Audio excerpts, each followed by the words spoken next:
This is Green Street, the Environmental Health Show. Patty and Doug Wood and our worldwide network of experts here every week to bring you up to speed on what's happening in the world that might impact your health and what you need to know to protect yourself and your family. We've all heard the phrase, the dose makes the poison, meaning that in most cases, the more of something you're exposed to, the more likely you are to have a reaction or get sick or even die. It has been a foundational principle of public health for literally hundreds of years, but it may not actually be true. This week on Green Street, we'll talk with one of the nation's leading experts on chemicals that can fool our bodies and interfere with our endocrine system, and how in this field of research, it's no longer the dose that makes the poison.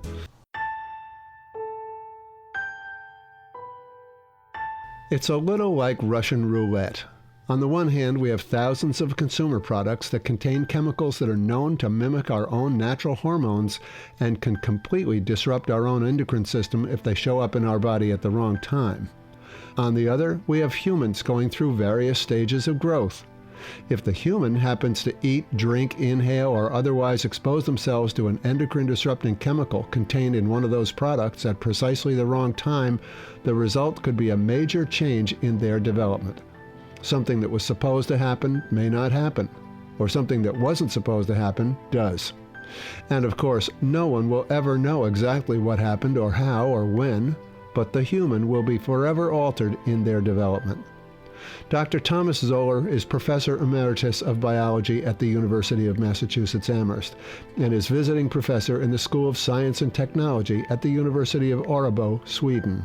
For many years, Dr. Zoeller has been involved with federal regulators as they try to understand the issue of endocrine disruption and how they can regulate chemicals that have the potential to cause havoc in our bodies. Patty and I caught up with Dr. Zoeller yesterday, and we asked him first to give us a simple overview of the issue of endocrine disruption.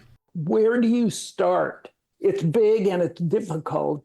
And, kind of thinking about this, one of the things that I think people don't realize is that when big companies hire organic chemists to come up with chemicals that have some functionality, bisphenol A, phthalates, they wind up being in all of our consumer products. But those organic chemists don't know anything about biology. They're just making molecules.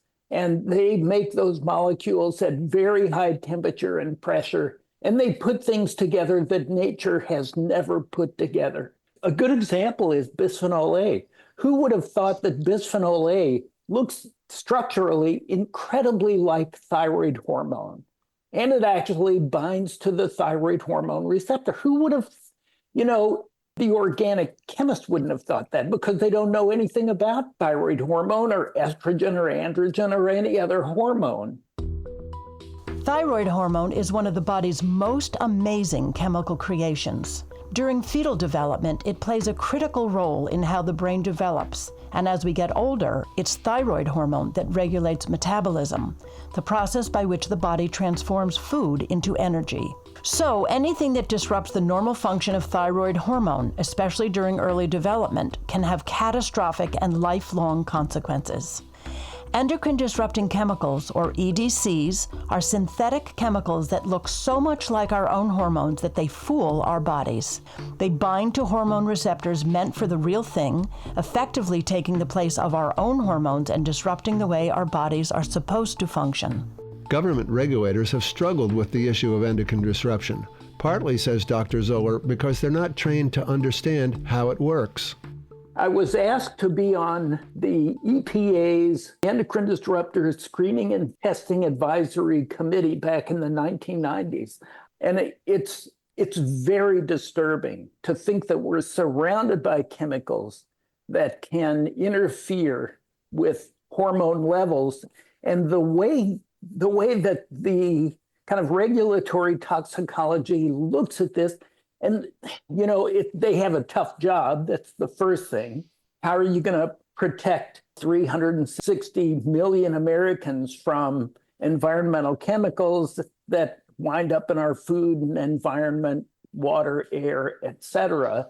They often are content neutral. So they don't really know about the endocrine system. They don't really know about many of the systems that they evaluate. And so what they wind up doing is kind of moving to almost a checkbox. Did it increase liver weight? Did it increase brain weight? Well, I tell you, my metaphor for that is if your car doesn't start, nobody's going to pull your engine and weigh it to figure out what happens. So how do you begin to impress on people the issue of endocrine disruption? It's a complete change in the way we have to think about chemicals in the environment, because the more of a hormone you add, the less effective it is. And there are mechanistic understanding of how that happens. But, and in fact, in medicine, there are hormones that people use for fertility enhancement that uses a very low dose. But for, let's say, prostate cancer treatment, same drug, high dose. So, this isn't new. We know this stuff. So just to go back for a second, the problem is that one of these synthetic chemicals comes along and it looks exactly like one of our hormones. So it binds to a receptacle that's meant for one of our hormones, maybe thyroid hormone. And so it prevents something from happening that's supposed to happen. Is that right? It could prevent the normal thing, or it could produce an abnormal response that's bad timing, for example. So we worked for a long time on PCBs. There's a guy in Japan that did a lot of work that was similar to us, but he was seeing that individual PCB molecules tended to inhibit, to block the receptors. So it would prevent something from happening. Our data in animals looked the opposite. Mostly it looked the opposite. And instead, these chemicals could act like thyroid hormone. So now you've got multiple things happening at the same time. So we even showed in the brain that some areas in the brain respond to PCBs like they're being hit with thyroid hormone. Different areas of the brain look like thyroid hormone is being inhibited, and yet other areas of the brain that we know are sensitive to thyroid hormone seem unaffected. So it's really what's happening at a cellular level. I would also argue that having chemicals that can produce different effects, even on the same endocrine system, physiologically and developmentally, it's even worse than if it just had one action. Yeah. It's worse for the individuals, but it's also very difficult for regulators to come up with some opinion about whether it's bad or not. And that's, a good example is PCBs. There's a number of epidemiological studies that all show the effect on cognitive function in children. But the cognitive functions that they look at and that they identify as being affected are different. And so regulators sit there and go, well, wait, this study shows one thing, this study shows another one. What does it all mean? And from my mind, it means that kids are being hurt. That's what it means, period. And when you get into regulation, they reduce it to an extent, I think, that sometimes makes it more confusing than it really is. Yeah. It's such important information that you're sharing here about what these chemicals can do and how they act and how they act differently in different parts of the body and act differently in adults than they act in children. It seems that children are always uniquely vulnerable to whatever exposure it is in their environment, I guess due to their, rapidly developing bodies and, maybe they don't have enzymes that help to, detoxify that the adults may have. But how do you make this an urgent issue? Don't we have a body of scientists who are also media savvy and politically savvy that you work with? I mean, maybe you need that.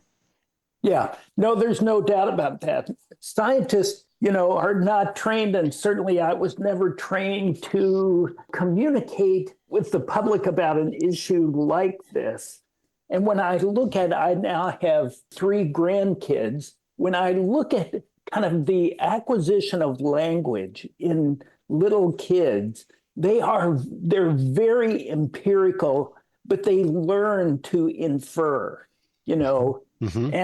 as adults, we're so sophisticated at inference that we forget that we're not starting in an empirical way to really get to understand these things. So I can say that chemicals that are manufactured, for one thing, interfere with very sophisticated endocrine systems. But if you don't know what the endocrine systems are, I'm not sure that that makes much of a difference. So let me ask you this question. You've mentioned your grandchildren. What's your biggest concern in terms of what their exposures might be? Yeah, I'm very concerned about it. I had this conversation with my son who, we were talking about politics, the political climate today, as well as these other issues like exposures. And his statement was that, it seems tractable to think about today's political situation in the light of being a parent at a time of mass extinction. That was it's Wow. heartbreaking. Yeah. Is there a particular concern, though, that you have of the things that you look at in the world that kids are exposed to? Is it food? Is it something in the air? Is it Plastics. Products?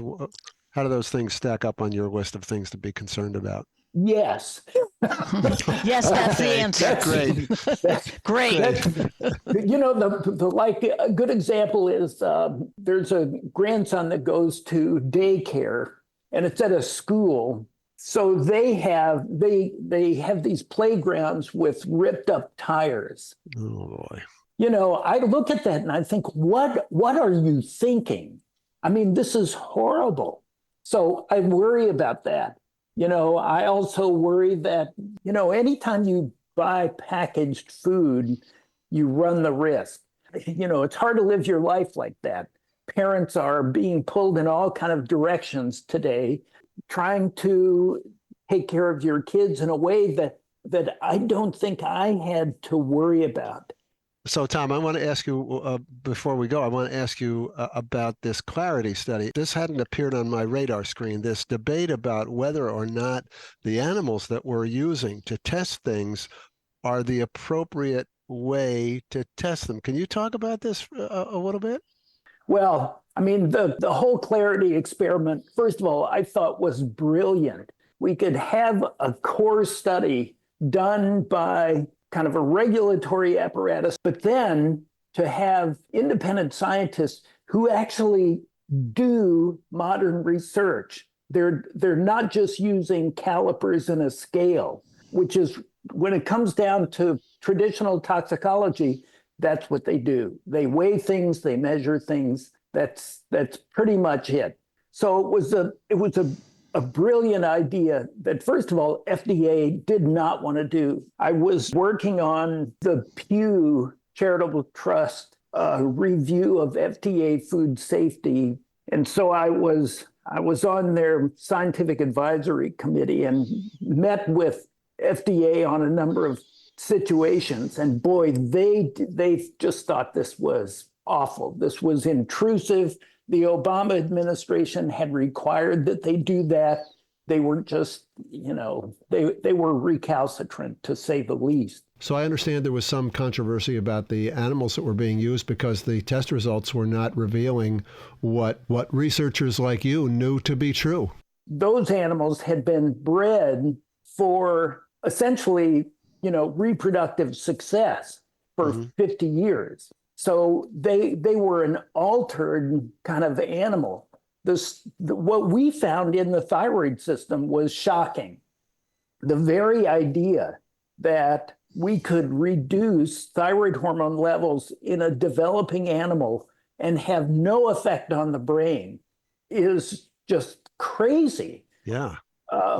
So it does reveal that I kind of get why they did what they did. If we've got 2 rats, how can we get 20 instead of 10 or 8? So that is kind of how that worked. But at the end of the day, I think that the FDA kind of proved themselves to be uninterested in the science. But we all signed articles of agreement from the very beginning saying that we would write at the very end an integrated analysis of all the data, including what the FDA, what the core group had identified, and that we would all, participate in that. Well, at the end of the day, FDA rejected that and didn't participate in an integrated analysis. That integrated analysis, interestingly enough, showed that the lowest dose of bisphenol A could affect different tissues differently. When the same animals showed effects of the low dose in different tissues evaluated by different investigators, that's pretty powerful. Yeah. And yet FDA has completely rejected that. They didn't want to hear it. No, they sure didn't. Because the implication is that even small exposures, even tiny exposures to something like bisphenol A could have significant and profound effects. Yeah, for sure. And it also showed that their traditional endpoints are not sensitive enough. Well, was there anything we didn't cover that you wanted to say? Yeah, could you just wrap up the whole endocrine disrupting chemical thing in one sentence for us, Tom? Sure, yeah. I've always said I've got an elevator speech. It just has to be a tall building. That's great. If I'm going to leave with anything, one of the things that I think is going to be the next kind of big blockbuster scientifically is looking at mixtures. Now, we all know that mixtures are important. You just talk about putting skincare products on. The regulatory system looks at one chemical at a time, and it's almost like this chemical has the right to be evaluated independent of everything else. So an epidemiological study that looks at this PFAS, PFNA, or some other PFBA or one of those. Right. Well, there's a bunch of PFAS that are also in the blood at the same time.